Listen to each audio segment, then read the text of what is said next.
Teritoryo namin to, ba't kayo nandito? Sobrang dami na naming ibinigay. Teritoryo namin to, ba't kayo nandito?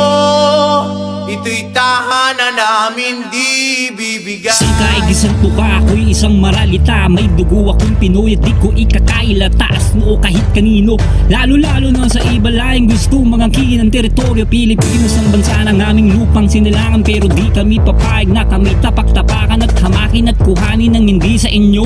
No kayo hilo, teritoryo namin ito. Bukod sa kapal ng mukha, di marunong mahiya, kami pa nais gawing alipin sa sarili naming bansa. Napakarami ng problema namin dito. No akala nyo kayo maghahari-harian dito? Di kami papayag na makuha ng ganun na lamang ng isang dayuhan ng bayan. Kung sinilaan dun sa bayan lamang ng tapang, di kami aatras kung isang suntok na lamang ang pinakamalakas. Teritoryo namin to, ba't kayo nandito? Sobrang dami na namin ibigay. Teritoryo namin to, ba't kayo nandito? Ito'y tahanan namin, di bibigay. You are now listening to Moral Beats.